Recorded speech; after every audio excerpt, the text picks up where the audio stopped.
En los especiales festivos de Caracol vamos a ver los 40 años de la primavera de Praga.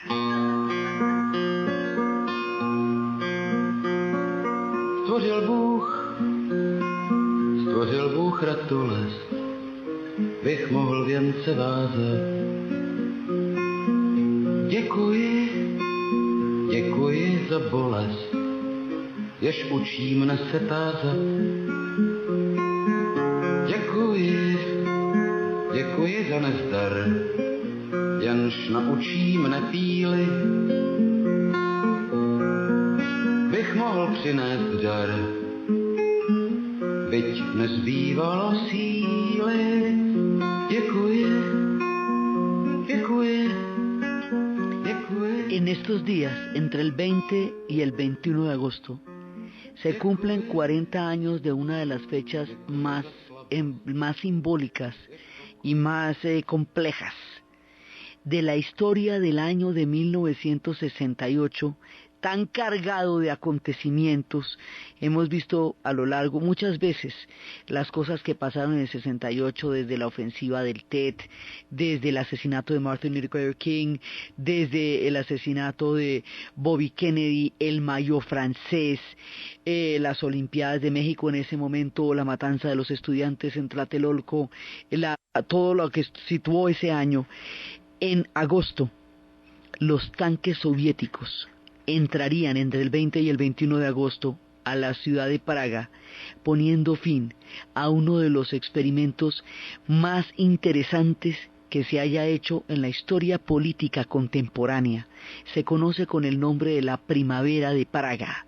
Y ya cuando cayó el bloque soviético y todas las cosas, los acontecimientos cogieron otros rumbos, y que hoy ese pueblo es un pueblo comunitario, es un pueblo libre, y es un pueblo recogiendo con todo orgullo sus grandiosas y maravillosas tradiciones. Este capítulo sigue siendo de una recordación particular en la historia de Praga y en la historia del mundo, en el momento en que ocurrió.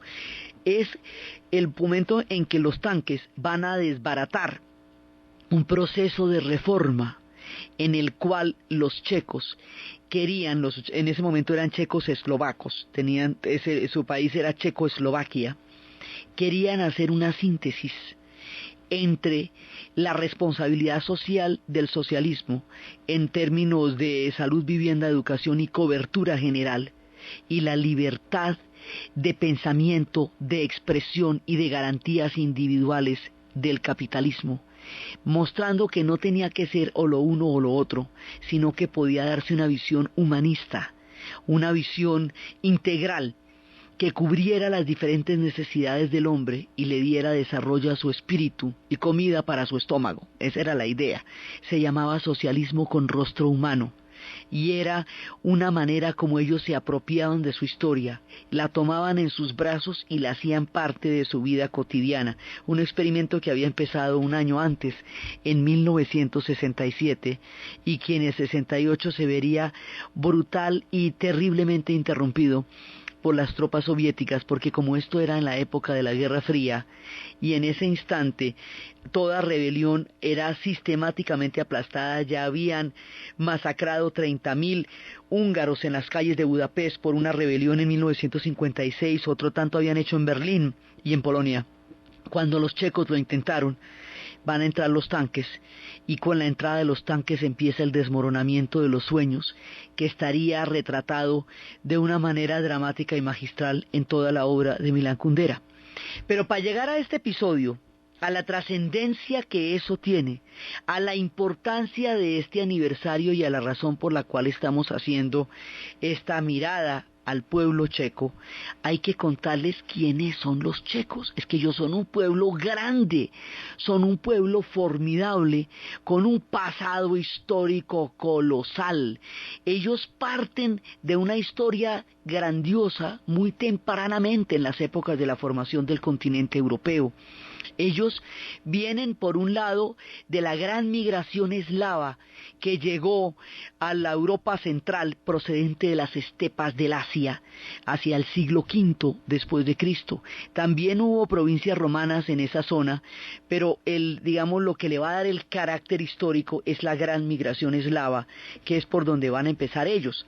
Entonces, hay un primer reino, un gran reino que sucedió en el siglo IX, que era la fundación del imperio de la Gran Moravia. Eso estaba conformado por 3 pueblos, que eran los bohemios, los moravios y los eslovacos. Así era, digamos, que empezó. Esto es el mito fundacional, la Gran Moravia, el tiempo formidable en que ellos fueron magníficos, y estamos hablando del siglo IX, y ahí es cuando empiezan a fundar el castillo, que va a ser un monumento inimaginable. La historia grandiosa de la ciudad va a dar como resultado una de las ciudades, si no la más bonita del planeta Tierra. No hay descripción posible para la belleza de la ciudad de Praga. Eso excede la fantasía, la imaginación y la capacidad de los ojos para captar la belleza de lo que el hombre puede hacer con las ciudades. Eso es Praga. Está más allá de toda belleza imaginable.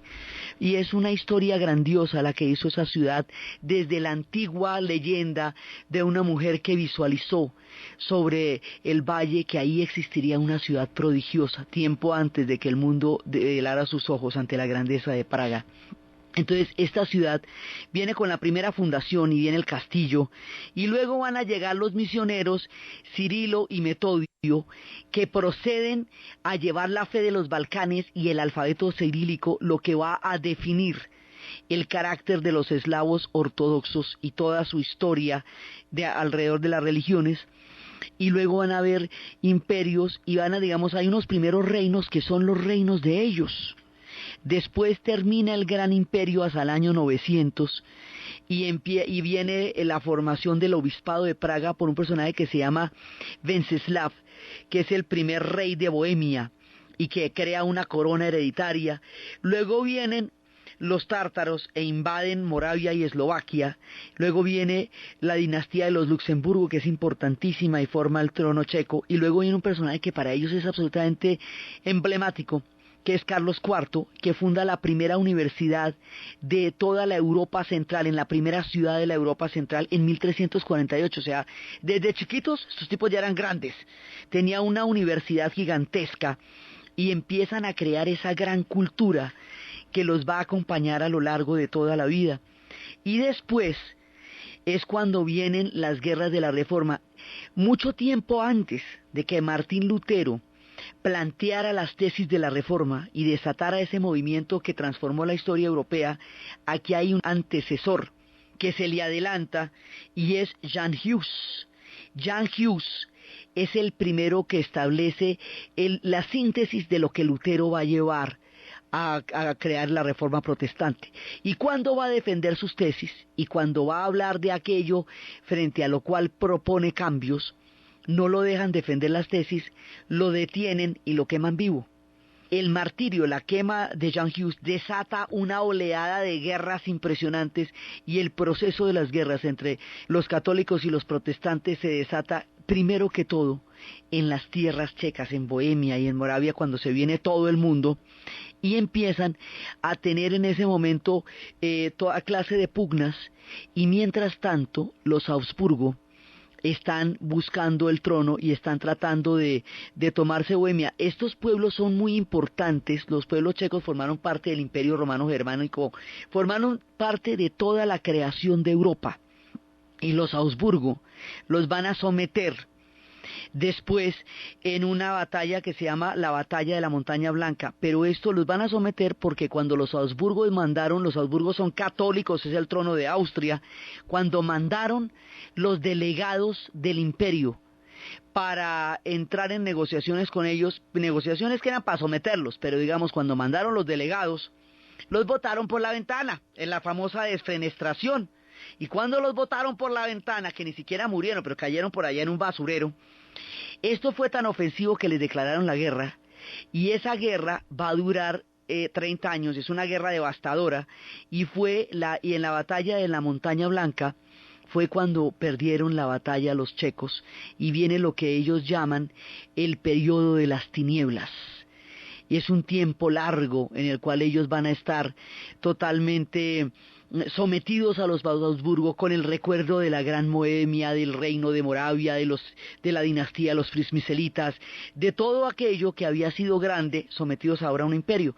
Sin embargo, como ellos son tan importantes en todo sentido, musicalmente y todo, ellos van a compartir mucha de la gloria de Viena. Para ellos va a ser importantísimo pertenecer a esto, porque ellos tienen tanta importancia como Viena, solo que la historia les ha quitado mucho del reconocimiento de cuánto les debe. Ellos son herederos de una gran e impresionante cultura judaica que pasó allá. Ellos son herederos y forjadores de una tradición musical impresionante. Ellos dicen que todos los checos nacen con un violín debajo de la almohada, que tan pronto aparecen, la música resuena en sus oídos, en sus corazones, tanto para componerla como para escucharla, tanto que Mozart va a estrenar Don Giovanni es en Praga. La gran música de la época se escuchaba en Praga, y hoy por hoy en todos los rincones se escucha, en todas partes de esta ciudad maravillosa, toda la música que acompaña el corazón de los checos.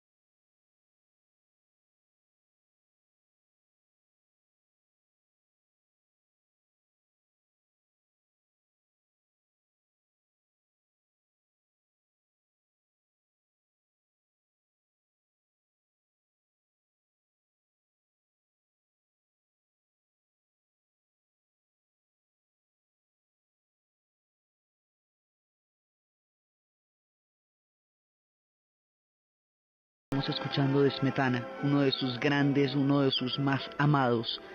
Este pueblo se va desarrollando con una tradición cultural riquísima. Son intelectuales, son escritores, son músicos, son compositores desde el comienzo de los tiempos, desde su época de los grandes reinos, y compartieron el esplendor del Imperio Austrohúngaro, no solamente en la pertenencia, sino en la producción intelectual y literaria, y en la producción fundamentalmente musical. Y es en el seno de esta sociedad donde va a nacer Kafka, y es en las calles de Praga donde su obra va a dar todos sus frutos. Él vivió casi que en cada ciudad, en cada pedazo de las calles, porque nunca podía escribir. En todas partes le parecía que había mucha bulla. Como en todas partes le parecía que había mucha bulla, cambiaba de casa cada mes. Y como cambiaba de casa cada mes, pues toda Praga es un recorrido por la obra de Franz Kafka. Ahora, esta gente tiene, por todo lo que significaba el Imperio Austrohúngaro, en su tierra van a tener pueblos eslavos, pueblos magiares, o sea, húngaros, pueblos de toda la Europa central. Formaron parte porque muchas veces fueron repartidos, formaron parte de los imperios. En una época temprana los atacaron los magiares cuando llegaba la gran migración magiar, o sea, los húngaros. Entonces, aquí ha habido muchas diferentes reparticiones de las poblaciones, pero ellos tienen un espíritu claramente checo, un pueblo checoslovaco en la cabeza desde los tiempos de la Gran Moravia. Cuando el Imperio Austrohúngaro se deshace, cuando se rompe, cuando pierde la Primera Guerra Mundial, cuando ya no puede sostener más el equilibrio de la Europa central, cuando cae, en ese momento, todo un movimiento nacionalista, el movimiento romántico, la música de Smetana, la formación de la lengua checa tan temprana y tan querida para ellos, una lengua eslava, pero particular, eso lo hablan es ellos. Eso que estábamos escuchando de Karel Kryl al comienzo y que vamos a escuchar a lo largo del programa, es como ellos cantan, es como suena su lengua, es como aman su lengua. Este pueblo, después de la Primera Guerra Mundial, en 1918, nace como Estado nacional, después de haber visto la Guerra de los 30 años, después de haber sido parte del Imperio Austrohúngaro, después de la Reforma, después de todo lo que les ha pasado, al fin ven la luz de la historia como la soñaron desde los tiempos de la Gran Moravia, cuando se crea el Estado Nacional, cuando Dvořák nos deleita con su Sinfonía del Nuevo Mundo.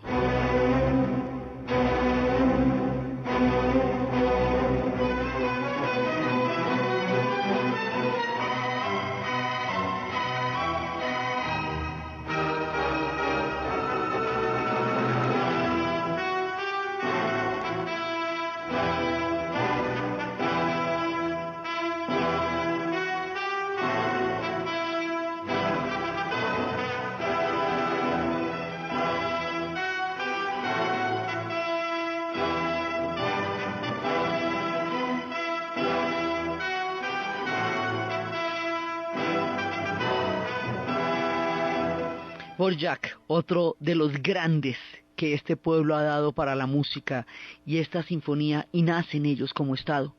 Pero nacen como Estado, digamos, de una manera real, pero ellos lo han sido desde siempre porque son un pueblo con una increíble conciencia de su propia cultura y de su propia valía, y como son tan antiguos en la formación de Europa, ellos son fundamentales en la generación de la música, del arte y del pensamiento de los europeos, y ese es un crédito que todavía no está claro y es una deuda que que se tiene con ellos, porque ellos son una parte fundamental de la formación del pensamiento europeo. La era de los Habsburgo, para ratificar su hegemonía, lo que hizo fue llevar el barroco a un nivel increíble, porque era la manera de ratificar que ellos formaban parte del imperio. Así que el barroco en Praga es una locura. Todas las tendencias del arte se manifestaban de una manera más esplendorosa en Praga que en cualquier otro lado, el gótico también. Y luego cuando llega ya la época del Art Nouveau, en estos tempranos tiempos de la formación del Estado checoslovaco, el Art Nouveau y el Art Deco en Praga son bellísimos. No, dicho, todo esto hace que la ciudad sea inimaginablemente hermosa. Entonces, cuando tiene su estado bien bonito, bien chévere, no es un estado fácil. Tomás Masaryk será su primer presidente y lo adoran. Pero no es fácil porque es que eso tiene un combo de gente adentro, porque eran los eslavos y los germanos tratando de montar todos estos nuevos pueblos. Como Alemania no era un estado nacional, entonces eran una cantidad de principados metidos entre los imperios y entre los otros pueblos y entre las otras naciones. Entonces ahí hay una gran cantidad de población alemana, de origen germano, con quienes han compartido mucho de su historia y quienes han estado paralelamente con ellos a lo largo de los tiempos. Entonces resulta que ellos ya tienen su estado bien bonito, están viendo a ver cómo la hacen, formaron parte de las revoluciones románticas, todo lo que sucedió en Europa también les sucedió a ellos, y cuando tienen su estado lindo, ya han despertado a la conciencia nacional, viene la Segunda Guerra Mundial. O sea, son apenas 20 años en que ellos disfrutan del sueño de poder ser checoslovacos y de regresar a los tiempos míticos del antiguo reino de la Gran Moravia. Y luego Hitler hace un proyecto que es la Gran Alemania, y la Gran Alemania incluye todos esos enclaves de pueblos hermanos, todos esos principados que estaban esparcidos alrededor de toda Europa. Él los utiliza como una punta de lanza para tomarse esos territorios, diciendo que esos son territorios de la Gran Alemania. Ese es el esquema imperial expansionista del nazismo, del Tercer Reich. Entonces con eso va a romper la formación de estos estados tempranos que habían sucedido después de la Primera Guerra Mundial, y una vez más estos pueblos se van a ver sometidos como ya anteriormente lo habían sido, y se van a ver sometidos de una manera brutal. El pretexto para meterse en Checoslovaquia son los Sudets, porque ahí en los Sudetes había población germana como estaba en todo el resto de la Europa central. Se lo reparten con los húngaros, que los habían atacado en tiempos anteriores cuando la bajada de la migración magyar, de manera que una parte queda con los húngaros, que indirectamente estuvieron ligados a Alemania en la Segunda Guerra Mundial, y otra parte queda con los nazis. Pero lo más terrible es que el mundo avala la repartición, porque como era la época en la que se creía que dándole carne a Hitler no se iba a tragar a la Europa occidental, con ese tratamiento de patio trasero de segunda clase que le han dado a los de la Europa del Este.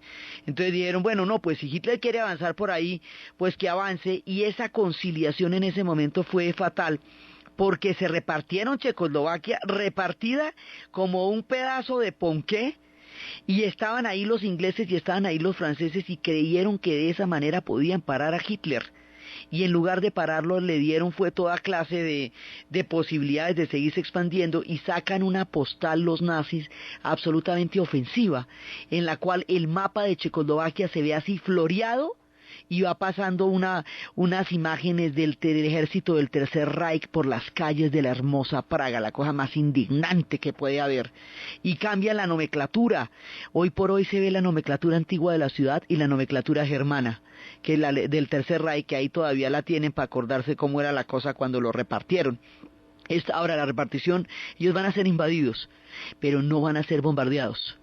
Y al no ser bombardeados, la belleza impresionante de la hermosa Praga se mantiene, y de esos pueblos medievales donde ocurrían los cuentos de hadas, llenos de gnomos y de duendes, que están totalmente construidos desde las más grandes fábulas hasta una realidad que resulta increíble, como Chekrumlov, esos pueblos se mantienen porque no fueron bombardeados, pero fueron invadidos en su dignidad histórica. Entonces, en ese momento, los checos van a resistir y van a resistir del lado de los rusos, del lado de los soviéticos, del ejército rojo, del lado de los aliados. Van a pelear con las uñas, van a tener uno de los episodios más duros, que es Lidice. Cuando dieron refugio, la ciudad de Lidice dio refugio a dos de los que habían matado en un atentado al delfín de Hitler.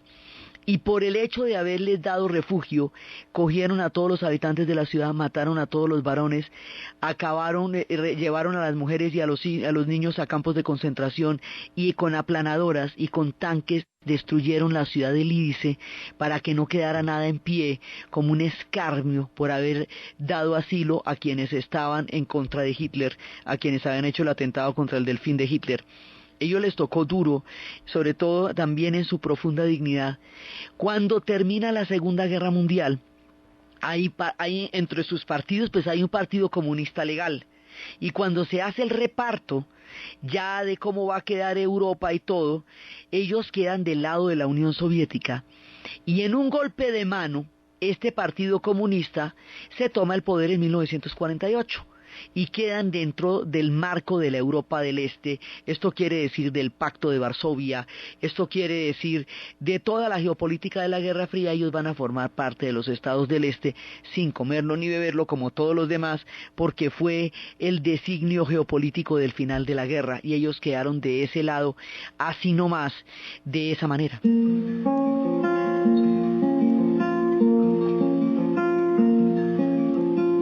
Tiché listy lísek, třetí kniha běd.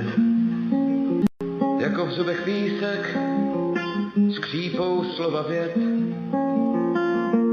Šarlat vlčích máků v němém ostení. El pueblo checo queda una vez más invadido, pero ya en el momento en que los soviéticos se toman el poder y quedan en la cortina de hierro. Entonces, bueno, pasa el tiempo, se van construyendo esas naciones, y para 1967 los checos se ponen a pensar lo siguiente: mire, supongamos que en el 48 las cosas eran así de bravas, así de brutales, y que hubiera tocado de la manera como tocó. Bueno, pero mire, ya ha pasado mucho tiempo, nosotros ahora somos un pueblo que ha madurado dentro del socialismo, y vamos a cambiarlo, y vamos a darle un enfoque humanista.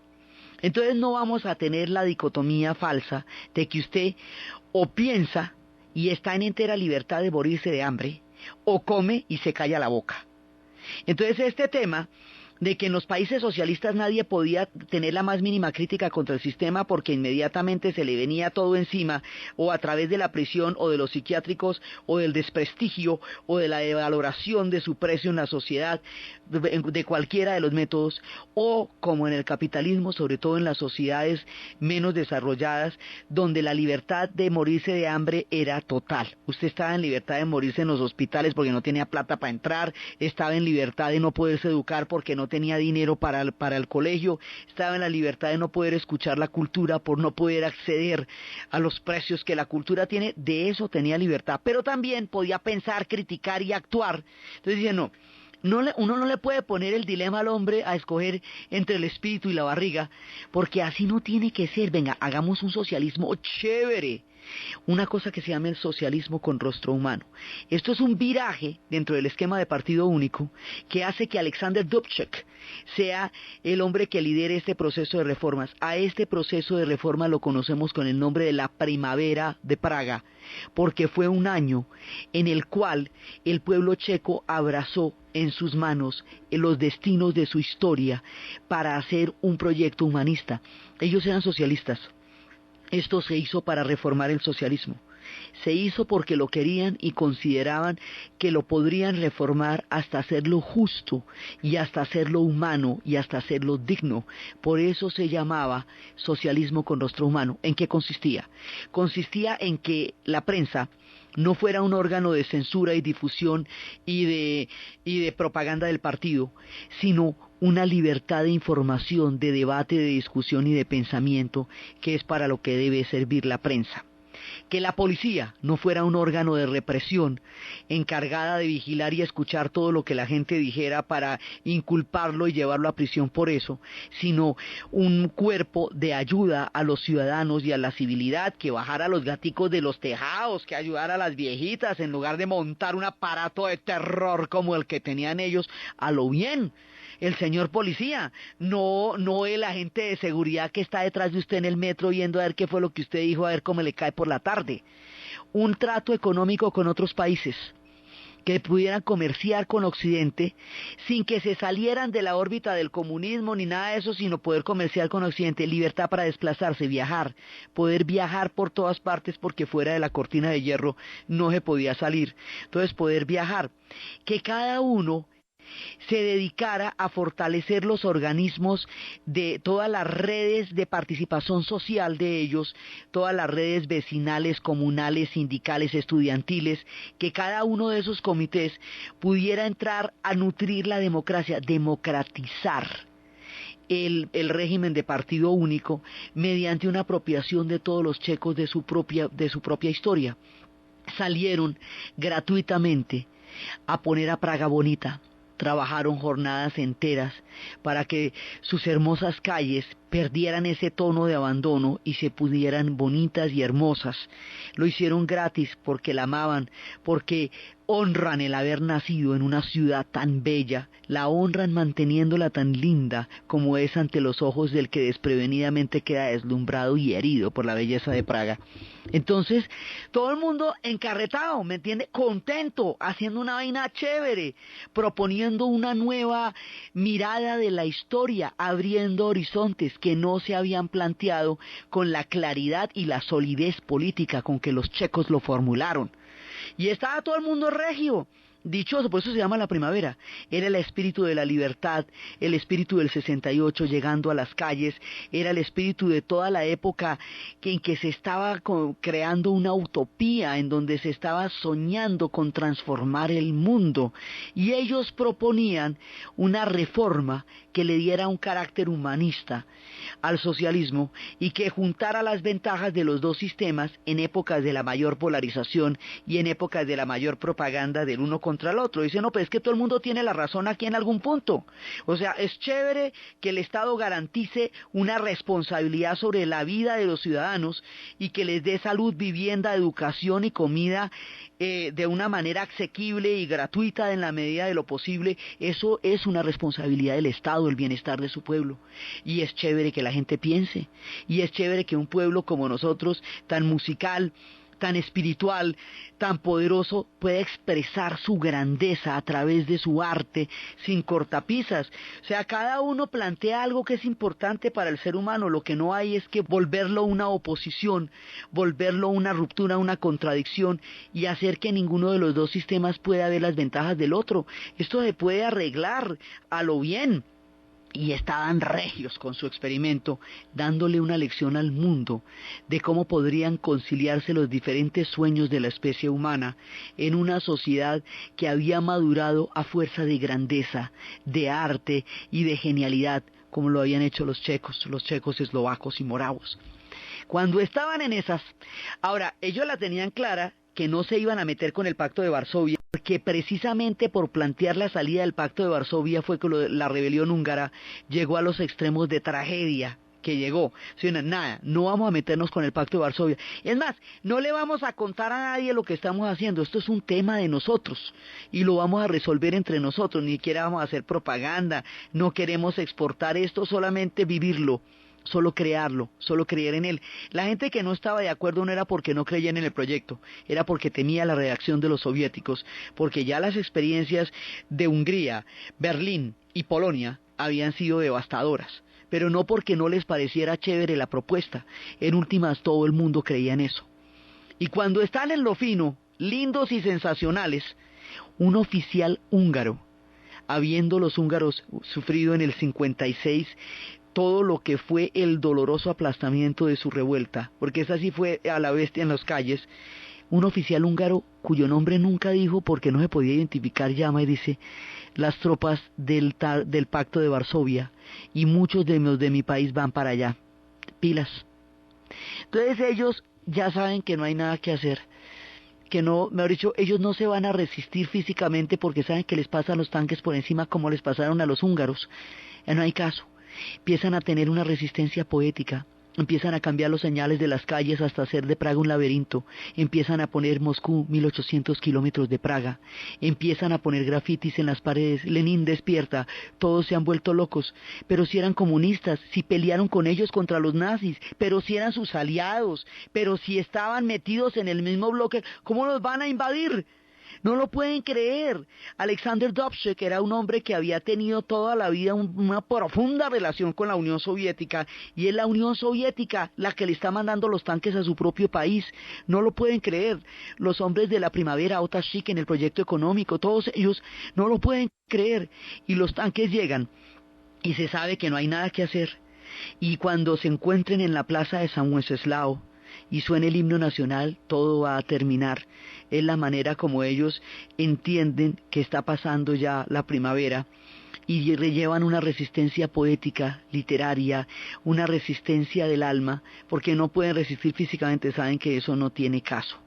Y se reúnen allá y dan todo por terminado, y un año después Jan Polak, un estudiante, se quema vivo en la plaza de San Wenceslao protestando por la invasión a su país, y otro amigo lo sigue, y varios en Hungría lo hacen por lo mismo, y hay una oleada de gente que se quema protestando por lo que pasó, y el cuerpo de Jan Polak es enterrado en la plaza de San Wenceslao junto con el de su amigo, y llevarle flores a la tumba de Jan Polak se vuelve la resistencia silenciosa y poética, y todos los sueños que se montaron en la primavera se van a desmontar perversamente uno por uno, y todos los intelectuales que habían sido rehabilitados durante el tiempo de la primavera vuelven a caer en desgracia, y todos los dramaturgos van a ser deprivados de sus oficios y los van a poner a lavar platos y les quitan los pasaportes y no pueden volver a salir de allá, y todo viene otra tiniebla como la que tuvieron en la época en que se había acabado su reino, otra gran tiniebla, 25 años soñando con lo que pudo haber sido y no fue, porque los habían aplastado, y Milos Forman sale de allá con el corazón roto y hará películas de sueños que casi se alcanzan y que se pierden como un pan que en la puerta del horno se nos quema, como decía Vallejo en su poema de los Heraldos Negros, y viven con esta tristeza ahogada en el alma, y es así como Milos Forman va a hacer películas como Atrapados sin salida o como Hair, en donde siempre hay un héroe que va a llegar al punto de la culminación de los sueños y lo aplasta el sistema, y luego van a intentar en un movimiento que se llama Foro del 77, regresar por lo menos a las garantías mínimas, van a padecer la muerte del alma lenta y perversa, y el mundo se va a preguntar ¿por qué? ¿Por qué no se podían hacer las reformas? ¿Por qué no se podía hacer una mirada humanista? Esto va a generar una crisis muy grande en lo que es el pensamiento de izquierda. Esto va a preguntarse entonces en qué consiste el socialismo, si serán posibles las reformas, dónde están los límites de la libertad y de la capacidad humana para crear y para crecer en una sociedad y desarrollarse. Esto va a generar unos cuestionamientos muy grandes. El mundo mirará con horror lo que pasó en Praga. Es el tiempo en que Francia ha pisoteado su historia, su herencia de la revolución en la guerra con Argelia. Es el tiempo en que Estados Unidos ha pisoteado su discurso de la libertad en Vietnam. Es el tiempo en que los soviéticos han pisoteado el socialismo en los tanques entrando a Praga. Es un tiempo de graves reflexiones históricas, porque lo que está pasando pone a pensar al mundo acerca del derecho que tienen los pueblos a tomar su rumbo en la historia, a poder decidir desde su alma cuál es el camino que quieren coger.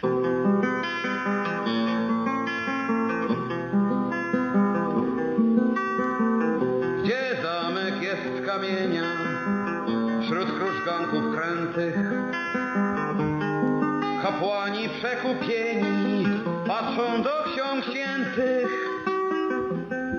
a najemni żołnierze żądają błogosławieństw. Po pierwszym z rycerzy jest przewielmożny kat, po pierwszym z rycerzy jest przewielmożny kat.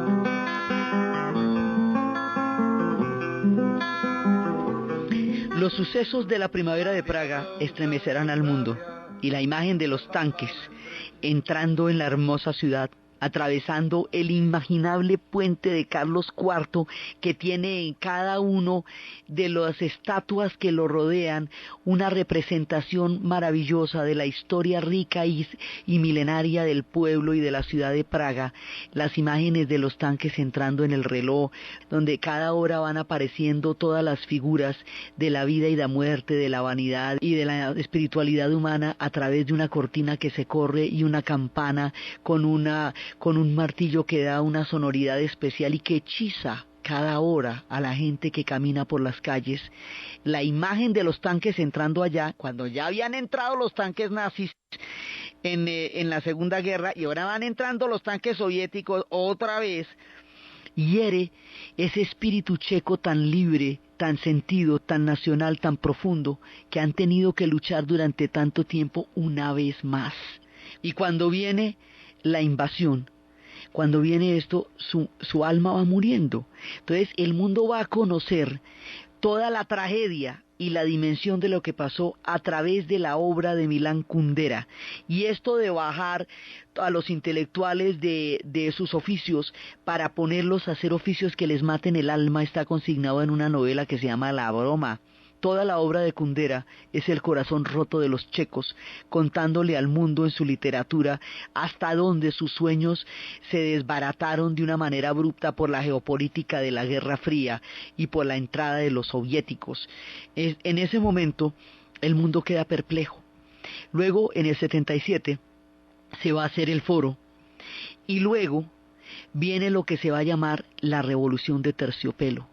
Y la Revolución de Terciopelo es cuando después, en la era de Gorbachov, en el tiempo de las reformas, en los momentos del Glasnost y de la Perestroika, un día empiezan los estudiantes, primero van a hacer una marcha frontal contra las autoridades, y esa marcha va a ser reprimida brutalmente. Las imágenes que ellos conservan de ese momento en el Museo del Comunismo hoy en Praga son imágenes de un pueblo, de una decisión histórica que ya no tiene vuelta de hoja, que ya no tiene marcha atrás, los ojos de un pueblo que ha decidido tomar su destino en sus manos una vez más y que ya no hay cómo reversar eso. Son impresionantes porque es una expresión de cuando la historia coge la fuerza en los ojos de sus ciudadanos. A esa les van a dar duro, pero luego sale todo el pueblo, todo el pueblo con las llaves, con las llaves, diciendo que es la hora en que el régimen se vaya, que ya les toca irse.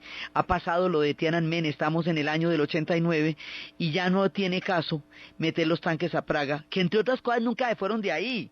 O sea, en el momento en que meten los tanques a Praga ya no los vuelven a sacar, sino hasta que se retire la Unión Soviética de Europa del Este, es decir, desde 1968 hasta 1989.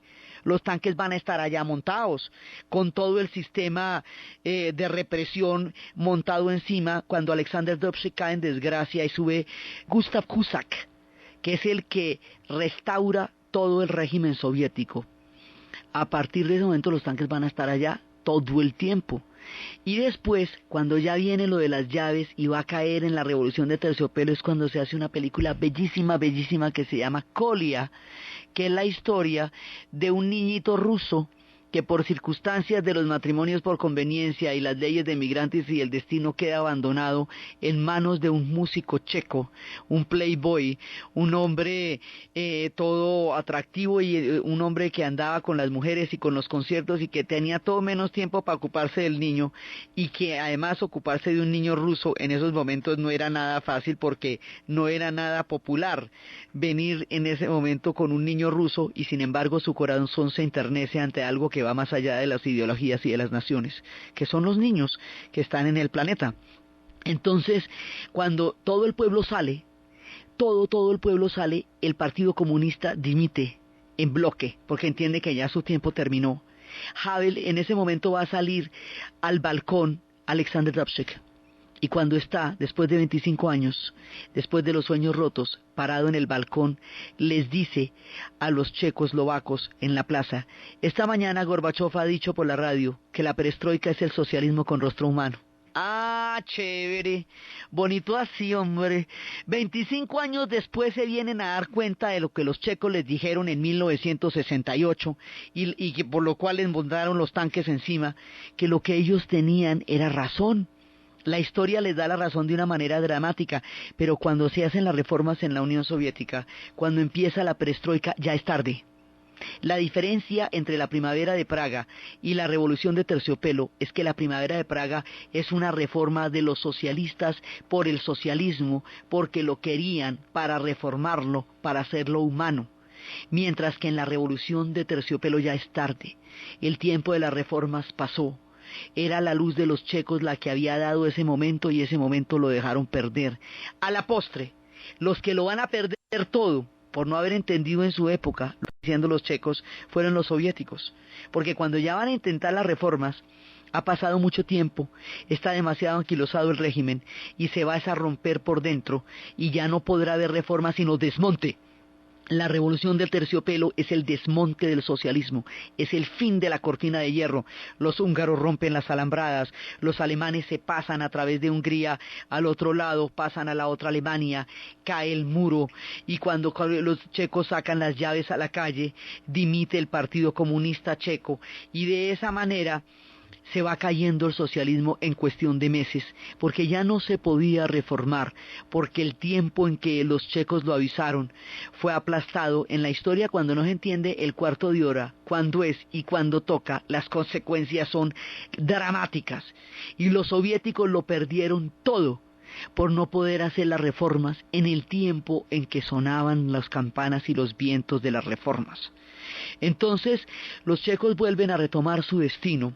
El pueblo checoslovaco vuelve a retomar su destino, y un opositor que toda la vida se había dado contra el régimen, que no lo habían dejado entrar en la Academia de Letras por su origen burgués, que se va a volver dramaturgo, que dirigirá la Carta del 77, el movimiento del 77, que va a crear el Foro Cívico, ya en el momento en que cae el comunismo, para convocar todas las fuerzas hacia la democratización.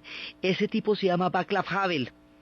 Y ese hombre será el primer presidente de la República, en ese momento checoslovaca, libre, después de los tiempos de Manzarek. O sea, ellos tuvieron 20 años de libertad chéveres entre 1918 y la invasión de los nazis.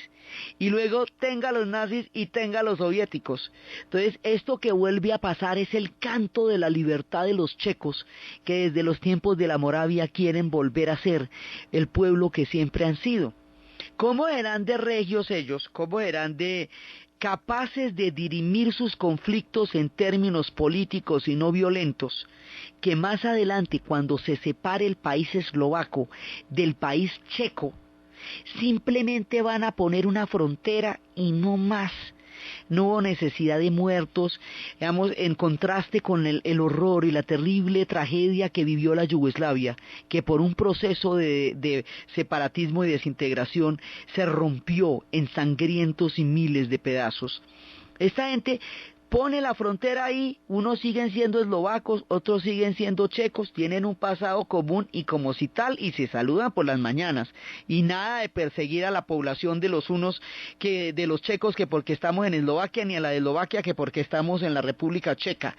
No, todo bien, ellos son capaces de dialogar su historia, y son capaces de crecer en su arte, y son capaces de reflexionar por el mundo desde su glorioso pasado y desde el episodio de la primavera, donde nos dieron lecciones históricas cuyas respuestas aún no tenemos a las preguntas que ellos hicieron en ese momento.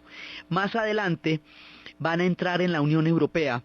Hoy tienen un museo del comunismo en donde está compuesto de el sueño que era la primavera, lo que ellos intentaron hacer, la pesadilla, que fue lo que les pasó, y cómo los aplastaron y cómo los organismos de seguridad iban matando el alma de la gente, y la revolución de terciopelo, que es un video donde muestran los rostros de la gente tomando las manos en su historia una vez más en 1989.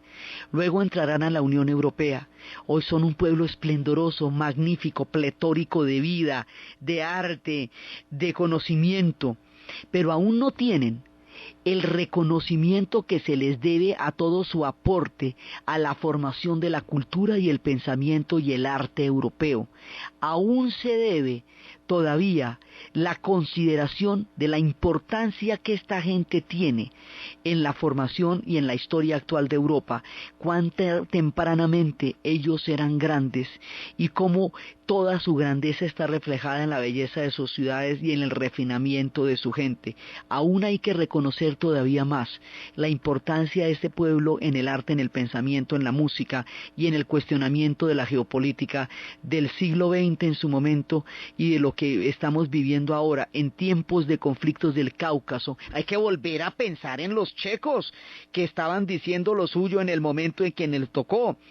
Siempre hay que pensar en ellos porque sus preguntas aún no tienen respuestas, por la importancia de lo que ellos hicieron, por la grandeza de su pueblo, por la belleza de sus ciudades, por su claridad política, por su pensamiento, por su capacidad de reflexionar sobre la vida, la espiritualidad, la política, el arte, y por la incidencia tan fundamental que tuvo el hecho del fin de la primavera de Praga y de la primavera de Praga misma en 1968, hace 40 años. Los hemos invitado a asomarnos a las hermosas tierras checas para impregnarnos un poco de su música, de su pensamiento, de su profunda espiritualidad y de su claridad política. Entonces, desde los espacios de la impresionante belleza de la ciudad de Praga, desde el alma de los checos, desde la obra de Milan Kundera, desde el cine de Milos Forman, desde la manera como ellos encararon con poesía la tragedia de la vida, desde las reflexiones que nos mueven, lo que ellos plantearon, vivieron, soñaron y crecieron, hasta cuando la historia les dio la razón, hasta cuando los soviéticos se enteraron de que lo que ellos decían era tan razonable, tan humano, tan posible, que debería haber sido considerado en su momento y que por no haberlo sido, cuando ya lo entendieron era demasiado tarde. Desde las lecciones históricas de la primavera de Praga, en la narración Diana Uribe, en la producción Ernesto Díaz, y para ustedes, feliz fin de semana.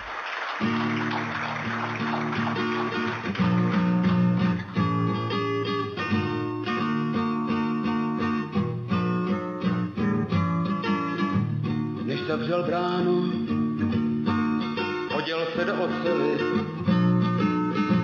a zhasil svíci. Bylo už k ránu, políbil na posteli svou ženu spící. Spala jak bílá, jen vlasy Halileje travka z píly, něžná a bílá, jak rosa na líli, jak luna bdící. Spala jak bílá, jen vlasy halily, jak zlatá žíla, jak je travka z píly, něžná a bílá, jak rosa na líli, jak luna bdící.